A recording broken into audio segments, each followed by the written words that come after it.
Para saudara yang terkasih, jumpa lagi dengan saya dalam acara Remifa, Renungan Mingguan Famili, dalam edisi Hari Raya Tritunggal Maha Kudus. Para saudara yang terkasih, orang Kristen sering dikatakan kafir karena menyebut Allah sebagai Bapa dan Yesus sebagai anaknya.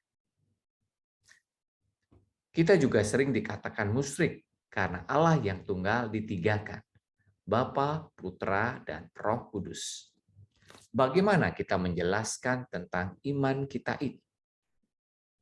Para saudara yang terkasih, ada banyak cara dan analogi yang digunakan untuk menjelaskan tentang Allah Tritunggal. Di antaranya dengan bahasa matematis. 1 ditambah 1 ditambah 1 sama dengan 1. Mungkinkah? Satu yang dimasukkan di sini adalah satu yang tak terbatas ditambah satu yang tak terbatas ditambah satu yang tak terbatas sama dengan satu yang tak terbatas. Menurut guru dan dosen matematika, hal ini benar. Para saudara yang terkasih, soal high order thinking ini juga coba dijawab oleh Santo Agustinus. Namun ia juga mengalami kebingungan untuk menjawabnya. Suatu ketika Agustus berjalan-jalan di pantai. Dia melihat ada seorang anak bermain di pasir. Anak ini membuat sumur kecil di pantai. Ia kemudian berlarian ke laut. Hal ini dilakukannya berulang-ulang sehingga Agustinus melihat hal ini sebagai suatu yang aneh. Maka dia mendekati anak kecil itu dan bertanya kepadanya, "Nak, apakah yang kau buat dengan sumur dan air laut itu?" Anak itu menjawab, "Saya mau memindahkan air laut ini ke dalam sumur saya." Mendengar itu, Agustinus menjawab, "Kamu itu goblok. Bagaimana mungkin kamu memindahkan air laut yang besar ke dalam sumurmu yang kecil itu? Apalagi air ini akan masuk ke dalam pasir dan hilang." Anak itu tersenyum dan menjawab demikian, "Kamu lebih goblok. Bagaimana mungkin kamu memindahkan konsep Allah Tritunggal yang besar itu ke dalam otakmu yang kecil itu?"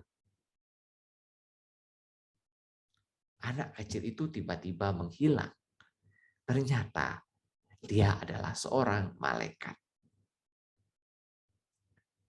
Para saudara yang terkasih, Allah Tritunggal dipahami sebagai Allah yang memiliki satu hakikat Allah dan tiga pribadi, yaitu Bapa, Putra, dan Roh Kudus.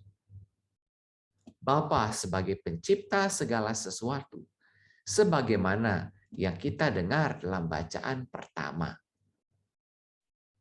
Putra sebagai penebus yang karena kasih karunia-Nya membawa kita hidup dalam damai sejahtera, sebagaimana kita dengar dalam bacaan kedua.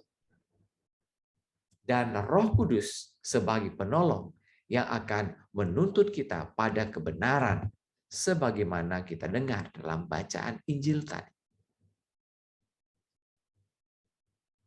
Allah Tritunggal adalah komunikasi kasih sedemikian rupa di dalam diri Allah dalam mewujudkan rencananya untuk menyelamatkan umat manusia. Sebagaimana yang dikatakan Yesus dalam Injil, Roh Kudus menyampaikan apa yang diterimanya dari Putra, dan segala kepunyaan Bapa adalah kepunyaan Putra. Jadi, Allah Tritunggal adalah kolaborasi kasih di dalam diri Allah dalam upaya menyelamatkan umat manusia. Para saudara yang terkasih, tidak perlu secara berbelit-belit untuk memaksakan diri, memahami Allah Tritunggal secara tuntas. Konsep Allah Tritunggal adalah misteri di dalam diri Allah yang melampaui akal budi kita.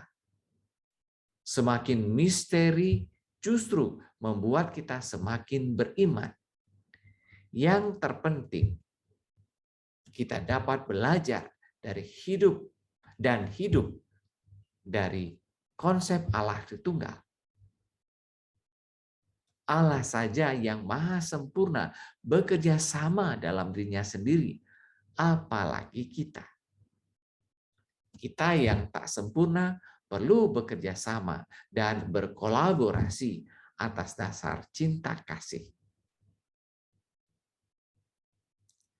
Jika Anda terinspirasi dengan renungan ini, jangan lupa tekan tombol like, subscribe, dan share video ini. Tuhan memberkati.